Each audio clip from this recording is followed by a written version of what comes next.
Bhopal, India Central, 1984. Los residentes de la localidad se asfixiaban incapaces de respirar. Corriendo en estampida, murieron miles de personas. Envenenados por el aire que les rodeaba. Una fábrica de propiedad estadounidense, supuestamente equipada con todos los sistemas de seguridad necesarios, provocó el accidente industrial más mortífero del mundo.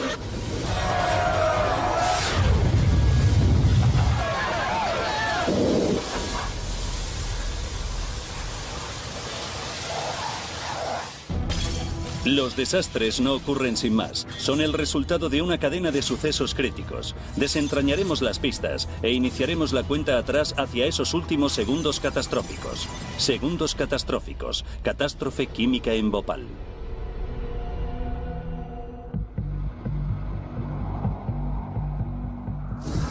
Bhopal, India. 3 de diciembre de 1984. A las 12:05 de la noche, los operarios de la fábrica de pesticidas Union Carbide detectaban una fuga de gas menor y daban aviso. El operador de la sala de control, Suman Dey, era el primer punto de contacto. Sí. Había una fuga, así que fui a comprobarlo inmediatamente.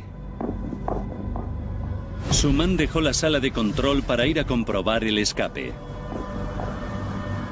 Se dirigió a la zona de almacenaje donde se guardaban los materiales más inflamables de la fábrica, bajo una gruesa capa de hormigón. Junto al fosgeno, utilizado como arma química durante la Primera Guerra Mundial, había una inmensa cantidad de ICM, isocianato de metilo, el principal compuesto del Sebin, el pesticida que producía la fábrica. Es uno de los productos químicos más tóxicos que existen. Allí se guardaba una enorme cantidad de ICM. Todos los productos químicos eran igualmente peligrosos y todo el mundo tenía que ser muy cauteloso si algo salía mal. El distintivo olor del gas decía a Suman que la fuga estaba cerca.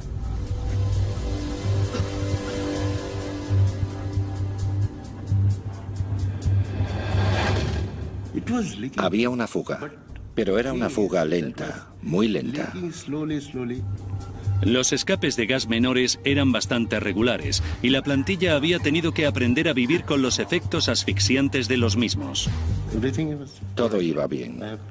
Había comprobado la presión, la temperatura y ese tipo de cosas. Así que dije que ya no podíamos hacer más y nos quedamos hablando en la sala de control.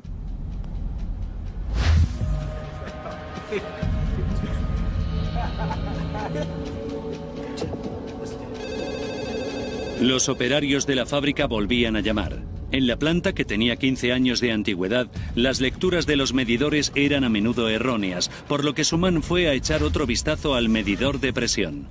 La aguja había ido de 0 a 0. En cuestión de minutos, la presión en los depósitos de almacenaje químico se disparaba. 12:20 de la noche. Suman Dey se apresuraba a la zona de almacenaje donde vio clara e inmediatamente que algo iba muy mal. Hacía mucho calor. Y vibraba. El hormigón estaba vibrando. Cuando Suman volvía a la sala de control, el gas penetraba en el laberinto de tuberías de la fábrica. Había una especie de pitido fortísimo, como de una máquina de vapor. 12:30 de la noche. Suman activaba los mecanismos de emergencia para neutralizar el gas mientras este atravesaba una columna limpiadora conocida como depurador de gas del respiradero. Pero no tuvo ningún efecto. Seguidamente, el gas atravesaba la torre de depuración de gases diseñada para quemar cualquier escape de gas. Pero de nuevo, nada.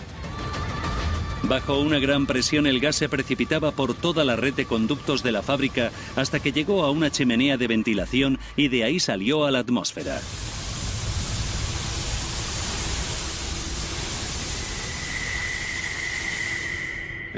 Comprendí que era un gran desastre.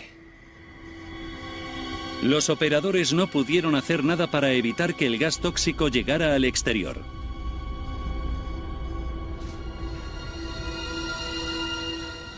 Comuniqué que había una gran fuga en la zona de almacenaje. Por favor, evacúen.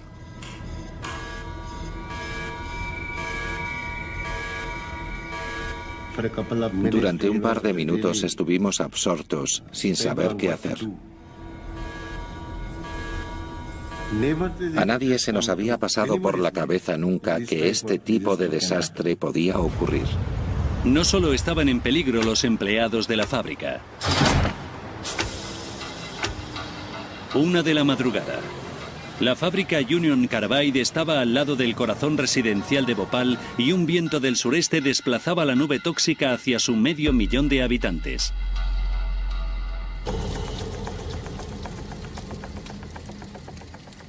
No muy lejos de la fábrica, el empleado T.R. Chauhan tenía el fin de semana libre. Estaba muy contento porque mi hija era muy pequeña y esa noche no tenía el pesado turno de noche. Pero a mitad de la noche se despertó de repente.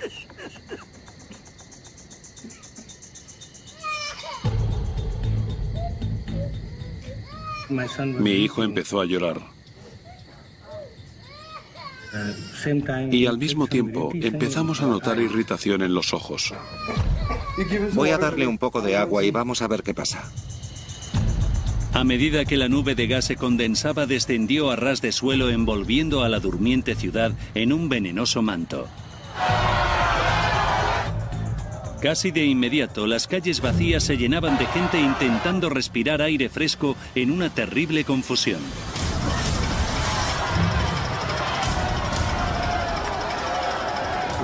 La calle estaba llena de gente corriendo e inmediatamente decidí que yo también tenía que correr con mis hijos, con mi familia.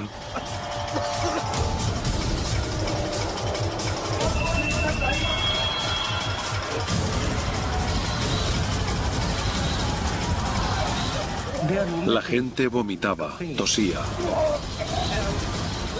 Vi morir a gente, corrían, se caían y morían. Mientras tanto, en la fábrica, los mecanismos de seguridad que debían neutralizar o quemar el gas seguían sin funcionar, y la barrera final de la planta para evitar todo tipo de desastres también fallaba. Los operarios desplegaban las mangueras de emergencia para rociar y disolver el gas que se escapaba. Pero los chorros de agua no tenían suficiente fuerza y no alcanzaban el gas que salía a borbotones por la chimenea.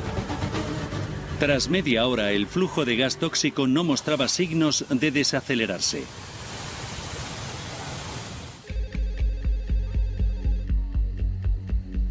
En la ciudad, una llamada de madrugada despertaba al doctor Bandari, médico del hospital principal de Bhopal. ¿Sí? Más despacio, por favor.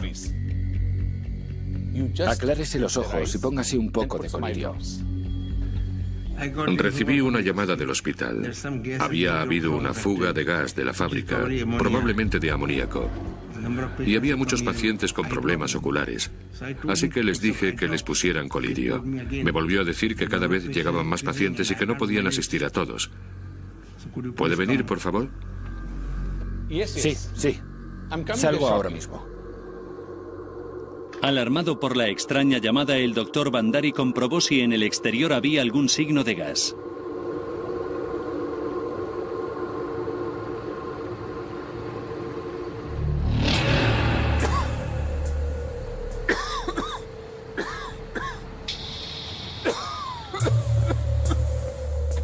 Entré. Me costaba respirar y empecé a toser y a toser y a toser.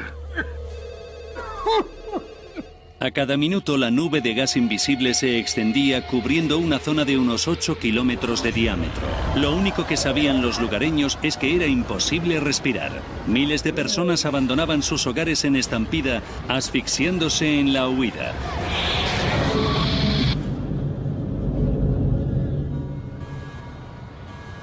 En la fábrica Union Carbide, Suman Dey estaba en su segura y hermética sala de control.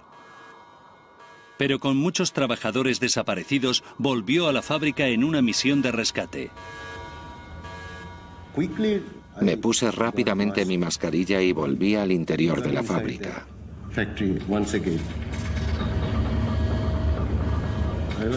Quería rescatar a toda la gente que estaba trabajando allí.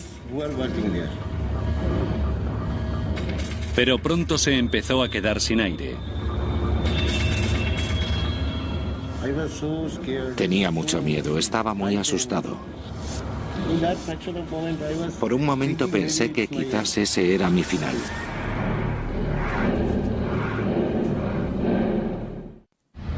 En la ciudad, el empleado de la fábrica Chauhan y su familia estaban desesperados. Ante tal caos, sabían que si no huían, morirían.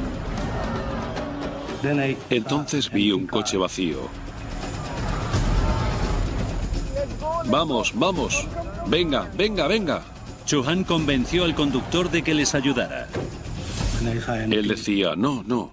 Pero yo le dije, si quieres sobrevivir, tienes que salir de la ciudad.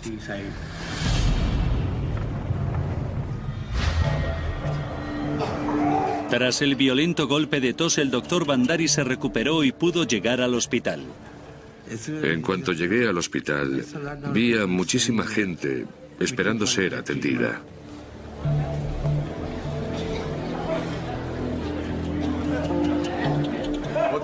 ¿Qué está pasando? Cada vez vienen más y más y más. ¿Qué le pasa? Doctor, le he lavado los ojos con agua, pero sigue igual. La policía les había comunicado que se trataba de una fuga de amoníaco. Bandari esperaba que los tratamientos convencionales resolvieran los problemas de los pacientes, pero los síntomas eran mucho más extremos. Muchos tenían problemas respiratorios. Tenían tos y sensación de asfixia. Sus remedios no eran eficaces. No sabíamos qué hacer. Era una condición médica desconocida. Miles de personas se asfixiaban, morían, el hospital estaba abarrotado y Bandari necesitaba respuestas. Estaba convencido de que el gas no era amoníaco. No lo entiende. Hay cientos de pacientes en la entrada de mi clínica. Al principio, Union Carbide dijo que era amoníaco, luego que era fosgeno. Un momento. ¿Qué tipo de gases? Y luego dijeron que era isocianato de metilo. Nunca habíamos oído hablar del isocianato de metilo y Union Carbide no nos había dado ni antídoto ni información.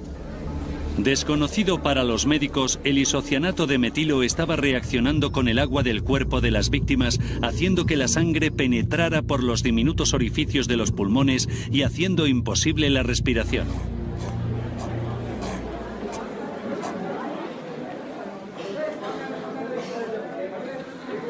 Muchos murieron de forma instantánea. Sobre todo los que corrían e inhalaban el gas, porque de forma inmediata los pulmones se les hinchaban. La gente se ahogaba en sus propias secreciones. Desde las 3 empezamos a tener colas de cadáveres.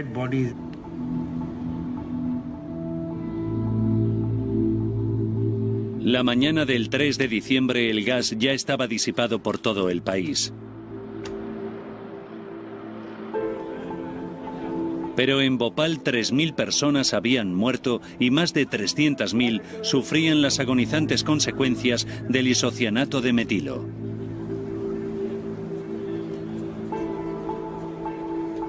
Sumande y el resto de la plantilla de la fábrica sobrevivieron. Por la mañana vio la devastación de su ciudad por primera vez. Vi a los búfalos y a las vacas en las calles, muertos. Los más afectados fueron los ancianos y los niños, a menudo atrapados en las partes más densas de la nube, a ras del suelo.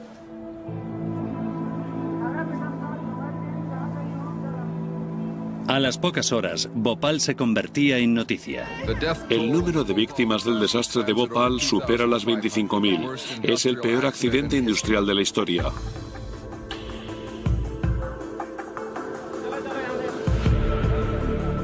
En esta zona cercana a la fábrica de Union Carbide viven unas 10.000 personas. Pero esta mañana toda esta barriada está vacía. Al horror y al sufrimiento le seguía una sencilla pregunta: ¿cómo había podido ocurrir? El día después del desastre, el gobierno de la India hacía responsable de la seguridad de la fábrica al químico Tyagarajan. Fue una situación horrenda. La gente seguía en la calle, había cadáveres. La gente lloraba y cundía el pánico.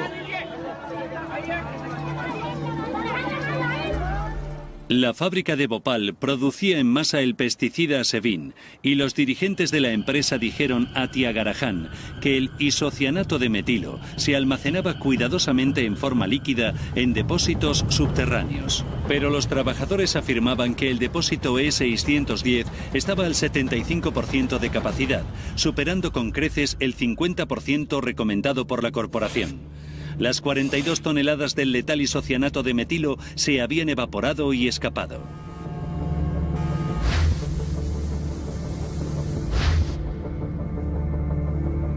Pero Tyagarajan hizo otro sorprendente descubrimiento.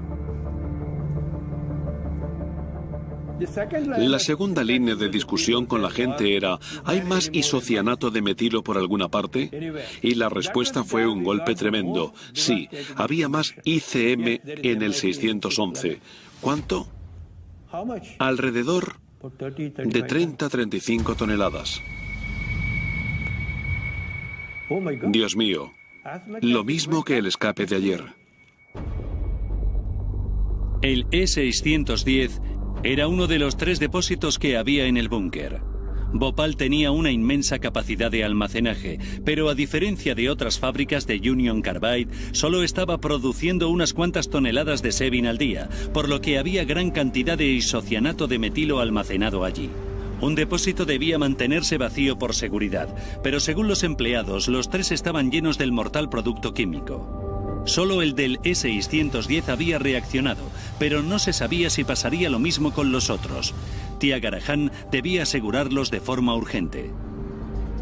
Mientras Bhopal se tambaleaba por el desastre, el presidente de Union Carbide, Warren Anderson, llegaba desde los Estados Unidos para valorar la situación.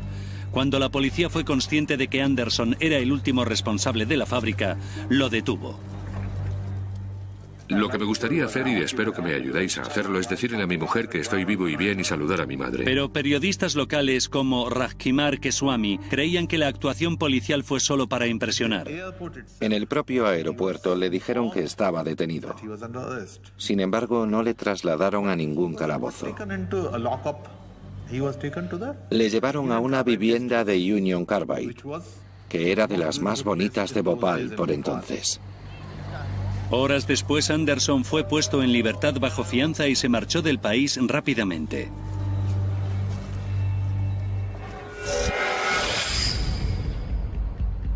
En la fábrica de pesticidas, el doctor Tyagarajan debía decidir cómo lidiar con las 35 toneladas que quedaban de isocianato de metilo. No tenía ni idea de que había almacenada una cantidad tan grande. En nuestro laboratorio no almacenamos más que 10 mililitros. El isocianato de metilo parecía estable por el momento, pero los trabajadores le dijeron que el depósito E610 estuvo normal hasta casi el momento de su erupción. Supusimos que iba a explotar, porque como químicos estamos formados para pensar en lo peor que puede ocurrir y de ahí en adelante. Tyagarajan sabía que era vital deshacerse de todo el gas para evitar un segundo desastre. Pero solo había una manera aterradora de hacerlo: volver a poner en marcha la defectuosa fábrica.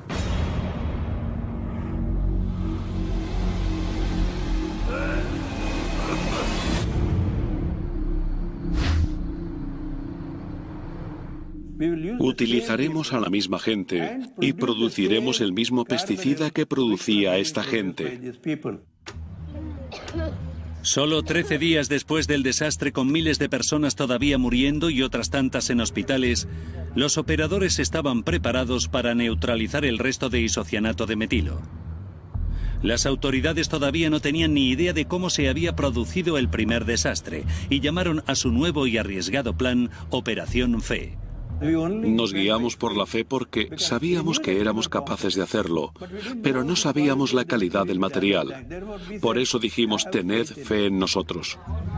Pero para los habitantes de Bhopal, volver a poner en funcionamiento la fábrica después del letal desastre era un panorama aterrador. La gente pensaba que si la fábrica se volvía a poner en funcionamiento, el mismo gas que había matado a miles de personas podría volver a salir. No había muchas garantías, la gente no tenía fe. Incluso cuando la operación estaba en marcha, nosotros pensábamos en lo peor. Dijimos que podía explotar, así que había helicópteros por la zona con agua. Cubrimos toda la fábrica con telares mojados.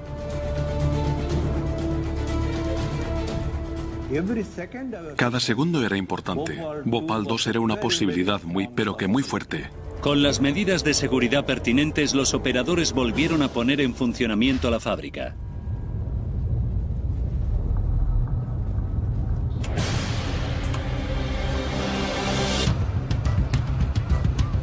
Cuando la producción empezó, los bhopalíes se aterrorizaron y abandonaron la ciudad. Mucha gente se fue de Bhopal. Nadie quería poner en riesgo su vida probando suerte. A medida que se drenaba el restante isocianato de metilo, incluso pacientes de hospitales se unieron al éxodo y solo se quedaron los que estaban demasiado enfermos para escapar. Era una ciudad desierta. Una especie de ciudad fantasma. Tardaron 7 agonizantes días en convertir el restante isocianato de metilo en pesticida Sevin. Se había evitado un segundo desastre. Estábamos muy satisfechos de haberlo conseguido y nos fuimos de allí diciendo, ahora sí es seguro. Los habitantes de Bhopal volvieron, pero furiosos. Todo el mundo quería saber cómo había pasado, el público, la prensa, los periodistas, el parlamento. Así que tuvimos que hacer estudios rápidamente para encontrar la causa del desastre. Ahora, repasando los acontecimientos críticos y profundizando en las investigaciones que siguieron a la tragedia, vamos a saber qué ocurrió en realidad esa fatídica noche en Bhopal.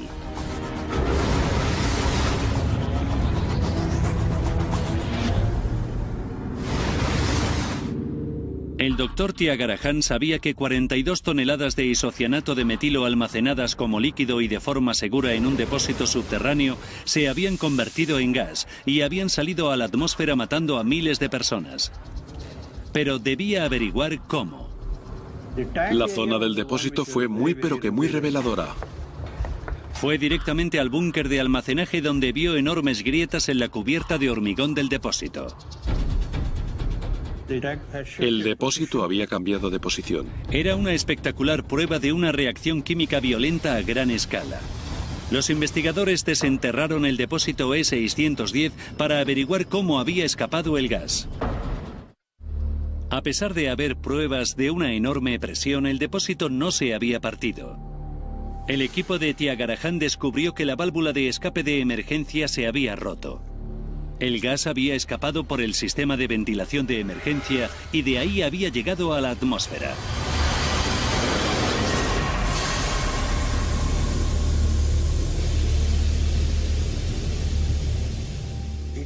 Era un caso muy claro de una reacción descontrolada. Pero algo debió haberla provocado.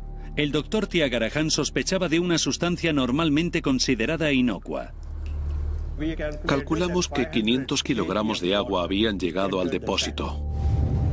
El contacto con el agua hace que el ICM se caliente, hierva y se vaporice, y esa reacción es mucho más violenta si se añaden otros tipos de sustancias químicas. El ICM reacciona con una violencia explosiva, con la más mínima impureza de cualquier metal. El agua es mortal. Los investigadores descubrieron residuos pulverulentos en el interior del depósito y los enviaron a analizar. La posibilidad de contaminación era muy fuerte. Pedimos a National Laboratories que repitieran la reacción. El equipo de Thiagarajan descubrió restos de hierro en el depósito vacío. Todo apuntaba a una clara conclusión. Un gran volumen de agua mezclado con impurezas de metal provocó la violenta y mortal reacción. Los investigadores ahora sabían qué había provocado la catástrofe de Bhopal, pero no cómo había ocurrido. En una planta química con los sistemas de seguridad más modernos, este desastre debería haber sido imposible. Union Carbide tenía fábricas por todo el mundo y era plenamente consciente de la peligrosa volatilidad del isocianato de metilo. Como en todas sus fábricas, la de Bhopal tenía mecanismos de seguridad para evitar cualquier posibilidad de contaminación.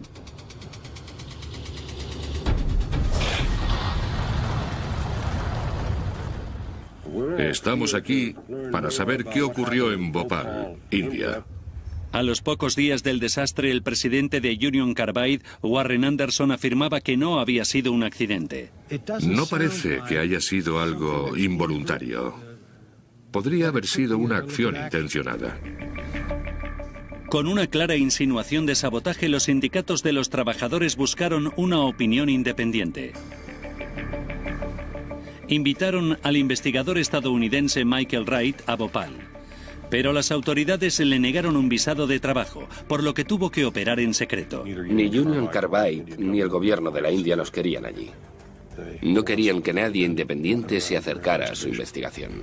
Como director de Sanidad y Seguridad del Sindicato de Trabajadores Siderúrgicos de los Estados Unidos, su especialidad eran los sistemas de seguridad de grandes fábricas. A accidentes como el de Bhopal los llamamos técnicamente accidentes de baja probabilidad y altas consecuencias. Son accidentes que ocurren con muy poca frecuencia, pero cuando ocurren son enormes, catastróficos. Sin ayuda oficial, Wright se vio obligado a viajar a Bhopal como turista. Allí pudo ver la magnitud de la catástrofe de primera mano. Ibas caminando por las barriadas y veías a todo el mundo toser por haber estado expuesto a esta sustancia tan tóxica. Conocí a niños que habían perdido a sus padres y a padres que habían perdido a sus hijos. Tuvimos que distanciarnos del horror de lo que había ocurrido para poder averiguar cómo había ocurrido. Tuvimos que analizar todos los escenarios posibles, ya que gran parte de la investigación de accidentes consiste en descartar lo que no pudo suceder. Wright no podía entrar en la fábrica, por lo que solo una investigación secreta le ayudaría a descubrir las causas inmediatas del desastre. Pudimos hacer fotografías de largo alcance del equipo que había dentro de la fábrica. También pudimos conseguir el manual técnico de la planta. Y hablamos con los empleados. Hablamos, creo que con todo el mundo que estuvo de servicio esa noche. Los investigadores hindúes descubrieron que había entrado agua en el depósito de ICM y era lo que había producido el fatal accidente. Así que Wright estudió los planos de la fábrica para averiguar de dónde provenía ese agua. Inmediatamente sospechó de una unidad de procesamiento químico que estaba justo al lado de los depósitos de ICM. Esa unidad de procesamiento a veces se atascaba y para desatascarla se conectaba a una manguera de agua que hacía llegar agua a todo el sistema, lo cual no era una operación peligrosa. Pero en reuniones clandestinas los operadores de la fábrica le confesaron que se intentó abaratar costes. La compañía instaló un conducto de atajo entre esas dos unidades de procesamiento. Un conducto de atajo que llegaba a la zona de almacenamiento del ICM permitía a los operadores usar el equipo de forma intercambiable, pero enlazaba permanentemente la sustancia letal al resto de la fábrica. Eso convertía la fábrica en mucho más peligrosa. Si se hubiera aislado completamente esa unidad de ICM, el agua nunca habría llegado a ella. La tubería de atajo era una ruta directa para que el agua llegara directamente a la unidad de ICM. Wright descubrió que la noche del desastre se limpiaron los tubos. Un empleado inició esa operación sobre las 9:30 de la noche, pero notó que no salía agua por el otro extremo. Al final empezó a salir agua y todo el mundo pensó que funcionaba bien. Sin ser conscientes de que una gran cantidad de agua fluía por las tuberías adyacentes hacia la unidad de isocianato de metilo. Aún así, un sencillo dispositivo de seguridad debería haber bloqueado su avance. Esta placa de metal llamada brida ciega se debía colocar en la unión de las dos secciones, formando un sello hermético durante los trabajos de limpieza de los conductos. Esa brida ciega no estaba allí, y por eso el agua llegó al depósito. Aunque el agua había llegado a los depósitos de ICM, los planos de la fábrica le decían a Wright que había una última barrera para impedirlo. Se bombeaba gas inerte de nitrógeno en el depósito de ICM, lo que suministraba una capa de seguridad de alta presión entre el líquido letal y el resto de la fábrica. Era un sistema que Wright había visto antes. Es seguro y eficaz normalmente. Pero los trabajadores de la fábrica le revelaron los fallos del sistema. El 30 de noviembre vi que estaban intentando presurizar el depósito 610, pero no lo consiguieron.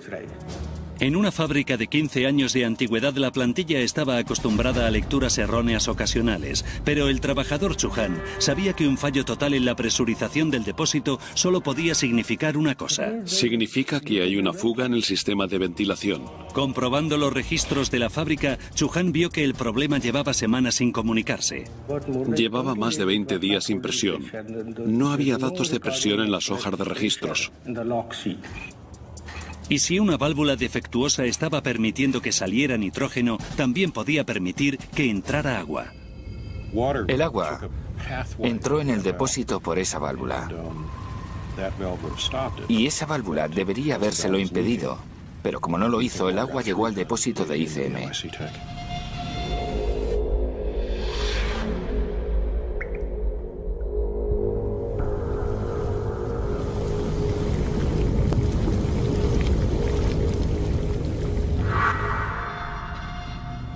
Wright empezó a pensar que las afirmaciones de Union Carbide eran ciertas. Quizás se trataba de un caso de sabotaje. Alguien podía haber dañado la válvula de nitrógeno y extraído la brida ciega deliberadamente. El hierro que alimentó la reacción podía provenir de los conductos oxidados. Puede que no previeran un accidente de tal magnitud. Union Carbide afirmaba que un trabajador descontento había bombeado agua en los depósitos de isocianato de metilo. Lo único que estamos intentando hacer es diferenciar algo involuntario de algo deliberado. Pero Wright no había llegado a ninguna conclusión aún. Había más secretos que descubrir. La verdadera historia de Bhopal no trata tanto sobre cómo llegó el agua al depósito, sino por qué ninguno de los mecánicos que deberían haber protegido a la gente funcionaron esa noche. La primera medida preventiva era el depurador de gas del respiradero. Si había alguna fuga peligrosa, debía encauzarse a un tanque alargado con forma de botella y después a un tanque de sosa cáustica que lo hiciera inerte. Cuando Wright se reunió con los trabajadores de la fábrica, descubrió algo sorprendente.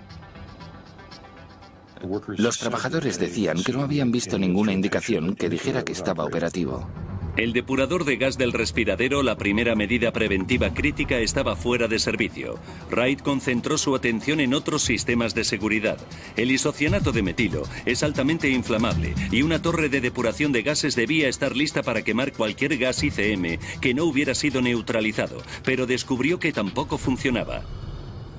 Habían extraído un trozo de tubería oxidada de más de 1 metro, pero no había sido reemplazado. Si eso hubiera funcionado, hubiera evitado completamente la fuga.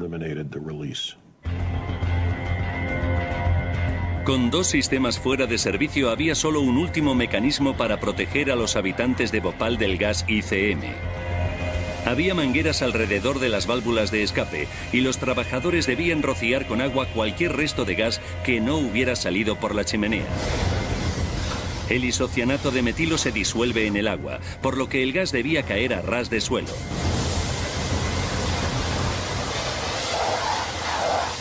Wright no se podía creer lo que le contaban los testigos. El problema con el sistema de rociado de agua es que era insuficiente. Los chorros de agua no llegaban a la altura de la fuga. El agua eludió las medidas preventivas y provocó la reacción del isocianato de metilo. Los 3 sistemas de seguridad fundamentales diseñados para contener fugas de gas o no dieron abasto o no funcionaban. Fue una impresionante cadena de fallos que indicaban negligencia. Michael Wright empezó a investigar la gestión de la fábrica y las transacciones corporativas de la empresa matriz. La fábrica estaba perdiendo dinero. Habían llevado a cabo una expansión hacía unos años. Habían analizado mal su mercado. No estaban vendiendo tanto pesticida como pensaban. Y en ese tipo de situación, la empresa matriz siempre presiona para reducir costes. Los trabajadores contaron a Wright que cuando disminuyeron las medidas de seguridad, las fugas pequeñas empezaron a ser corrientes y a veces mortales. Se habían producido por lo menos 5 accidentes químicos en la fábrica entre 1981 y 1984. Hubo otra fuga en diciembre de 1981 que afectó a 3 empleados, uno de los cuales murió. Por tanto, hubo suficientes avisos de que algo fallaba. El recorte de gastos empezó con la carencia de una brida ciega. Esa brida ciega fue crítica para el accidente. Si hubiera estado allí, nunca se hubiera producido el accidente. Para sorpresa de Wright, esta pieza crítica de seguridad había sido ignorada por el recorte de gastos. Un supervisor de mantenimiento que debería haber sido responsable había sido despedido. Por los sistemas defectuosos nadie se había dado cuenta de que se había producido la reacción. Los instrumentos no funcionaban bien porque era más barato no hacer trabajos de mantenimiento. El depurador de gas del respiradero no funcionaba, pero aunque hubiera funcionado no podría haber limpiado tanta cantidad de ICM mortal. Ese depurador solo podía limpiar las ráfagas de los orificios de las válvulas. No estaban diseñados para evitar grandes accidentes y nadie quería gastar dinero en ello. Durante 2 meses, una tubería rota había provocado que la torre de depuración de gases no quemara ninguna fuga de gas. Los operarios de mantenimiento afirmaban que habrían tardado unas 2 horas en instalar un nuevo trozo de tubería. Y Union Carbide America había dicho a sus homólogos hindúes que sus mangueras de emergencia no funcionaban correctamente. Union Carbide les había aconsejado que instalaran mayores sistemas de rociado de agua, pero no lo habían hecho. Wright empezaba a sospechar que la teoría del sabotaje de Warren Anderson no era más que una cortina de humo. Union Carbide nunca presentó pruebas creíbles. La teoría del sabotaje era una forma de cubrirse las espaldas. Michael Wright tenía una teoría alternativa que explicaba la catástrofe de Bhopal. En una fábrica que contenía una de las sustancias más tóxicas que existen, un importante recorte de costes había provocado un desastre masivo. En 1984, Union Carbide había reducido el presupuesto anual de Bhopal en lo que equivaldría a 1,25 millones de dólares, pero la fábrica seguía perdiendo dinero. Todas las pruebas apuntaban a una increíble cadena de fallos y negligencia por parte de los directivos de Union Carbide. Muchas cosas podían salir mal en Bhopal, y todas salieron mal. Y salieron mal por las decisiones tomadas por los directivos para ahorrar dinero a costa de poner en riesgo la seguridad. Wright descartaba totalmente el sabotaje. La catástrofe era culpa de la compañía. Cada vez que comprobamos que un sistema que no funcionaba podía haber evitado el accidente, nos parecía increíble porque si hubieran empleado solo un poco de dinero y un poco de tiempo, hubieran evitado la muerte de miles de personas.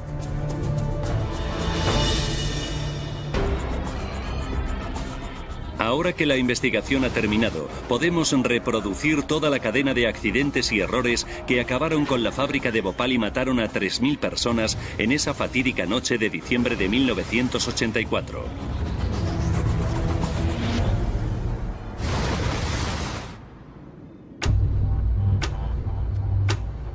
3 horas y media antes del desastre, un operario comenzaba las tareas de limpieza rutinarias.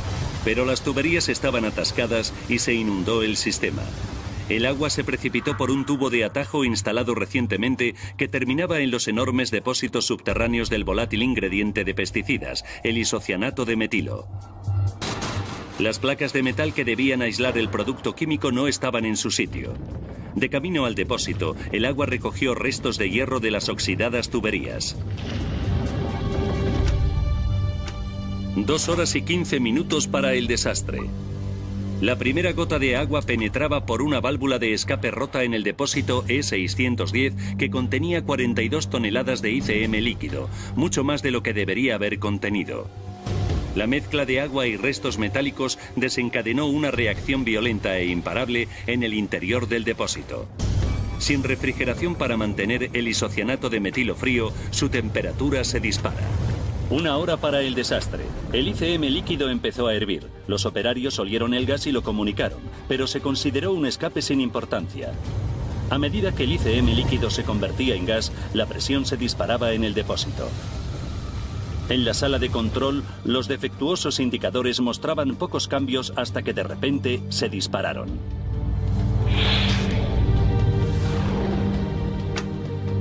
«35 minutos para el desastre. El operador de la sala de control, Suman Day, fue testigo de la reacción a gran escala. La creciente presión reventó las válvulas de seguridad del depósito y agrietó el búnker de hormigón. El peligroso isocianato de metilo se precipitó al depurador de gas del respiradero. Los operarios tenían que neutralizar el gas, pero no podían hacerlo. Aunque el depurador hubiera funcionado, solo estaba diseñado para lidiar con escapes menores. Toneladas de ICM sobrecalentado lo atravesaron. 15 minutos para el desastre. El gas tóxico atravesaba la torre de depuración de gases, un sistema de seguridad de apoyo para quemar el gas que sale al exterior. Pero también estaba fuera de servicio, y el letal isocianato de metilo salió a la atmósfera. 10 minutos para el desastre. En un intento para neutralizar el escape de gas, los operarios de la fábrica activaron las mangueras de agua de emergencia. Pero eran deplorablemente pequeñas y no podían alcanzar el gas. 1 de la madrugada del 3 de diciembre de 1984. Una nube letal de gas ICM, una de las sustancias más tóxicas que existen, descendía sobre Bhopal y su 500.000 de habitantes, matando a 3.000 personas en cuestión de horas.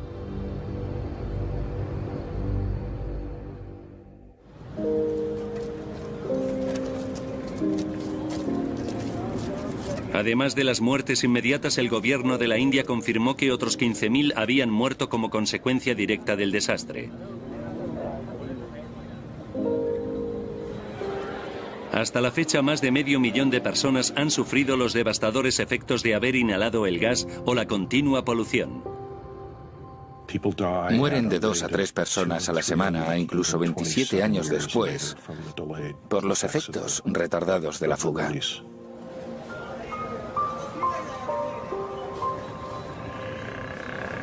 Tras el desastre, Union Carbide abandonó la fábrica. Aunque sigue en pie la mole oxidada que proyecta una sombra permanente sobre la ciudad de Bhopal. La fábrica nunca se ha limpiado y los estudios revelan pruebas de toxicidad crónica. 5 años después del desastre, Union Carbide América aceptó dar una compensación de $470 millones, solo unos $600 por víctima. Como parte del trato, la empresa exigió inmunidad para evitar posibles cargos criminales. El antiguo presidente Warren Anderson, que ahora tiene 90 años, está jubilado y vive en Long Island, Nueva York. En 2010, 8 antiguos encargados de Union Carbide India fueron condenados a muerte por negligencia y multados con $2.000 cada uno. Y hasta la fecha, la compañía insiste en que la catástrofe fue un acto de sabotaje. Las personas que conocimos en Bhopal son supervivientes de una gran valentía, de una enorme humanidad. Su historia debería ser contada. Y los seres queridos que perdieron deberían ser recordados para siempre.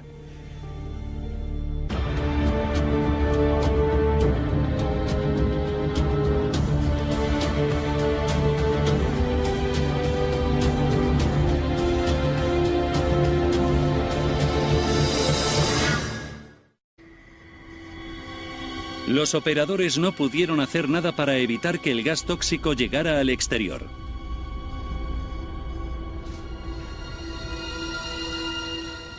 Comuniqué que había una gran fuga en la zona de almacenaje. Por favor, evacúen.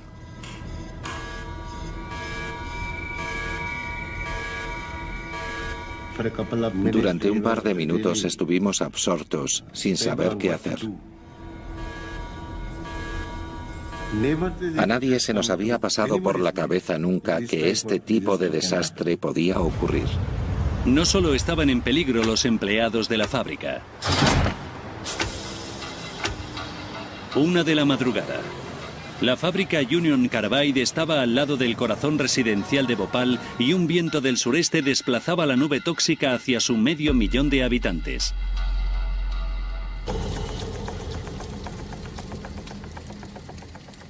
No muy lejos de la fábrica, el empleado T.R. Chauhan tenía el fin de semana libre. Estaba muy contento porque mi hija era muy pequeña y esa noche no tenía el pesado turno de noche.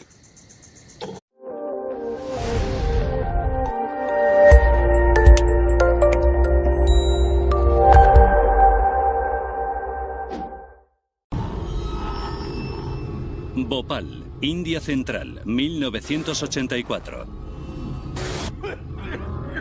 Los residentes de la localidad se asfixiaban incapaces de respirar. Corriendo en estampida, murieron miles de personas. Envenenados por el aire que les rodeaba. Una fábrica de propiedad estadounidense supuestamente equipada con todos los sistemas de seguridad necesarios provocó el accidente industrial más mortífero del mundo.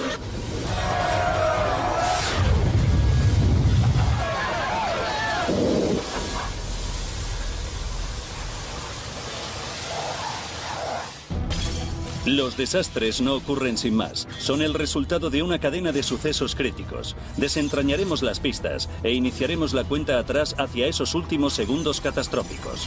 Segundos catastróficos. Catástrofe química en Bhopal. Y se apresuraba a la zona de almacenaje donde vio clara e inmediatamente que algo iba muy mal. Hacía mucho calor. Y vibraba. El hormigón estaba vibrando. Cuando Suman volvía a la sala de control, el gas penetraba en el laberinto de tuberías de la fábrica. Había una especie de pitido fortísimo, como de una máquina de vapor. 12:30 de la noche. Suman activaba los mecanismos de emergencia para neutralizar el gas mientras este atravesaba una columna limpiadora conocida como depurador de gas del respiradero. Pero no tuvo ningún efecto. Seguidamente, el gas atravesaba la torre de depuración de gases diseñada para quemar cualquier escape de gas. Pero de nuevo, nada. Bajo una gran presión el gas se precipitaba por toda la red de conductos de la fábrica hasta que llegó a una chimenea de ventilación y de ahí salió a la atmósfera.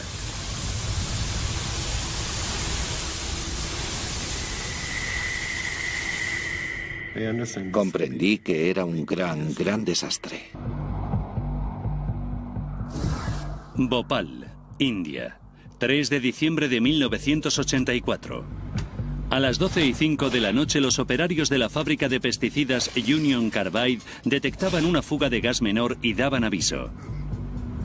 El operador de la sala de control, Suman Dey, era el primer punto de contacto. Sí. Había una fuga, así que fui a comprobarlo inmediatamente.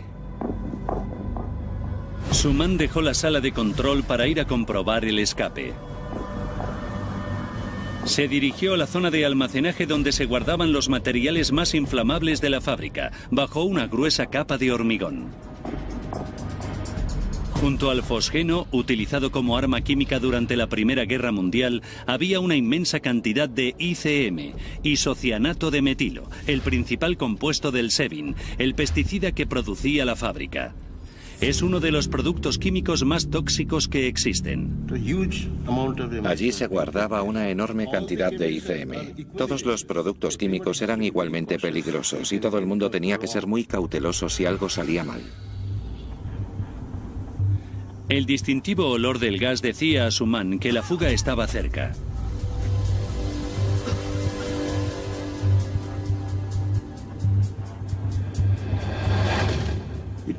Había una fuga, pero era una fuga lenta, muy lenta.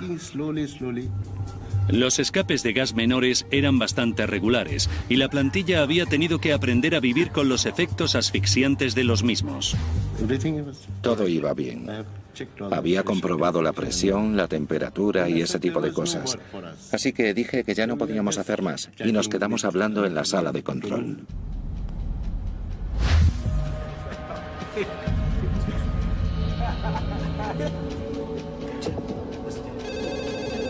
Los operarios de la fábrica volvían a llamar. En la planta, que tenía 15 años de antigüedad, las lecturas de los medidores eran a menudo erróneas, por lo que Suman fue a echar otro vistazo al medidor de presión. La aguja había ido de 0 a 0. En cuestión de minutos, la presión en los depósitos de almacenaje químico se disparaba. 12:20 de la noche. Suman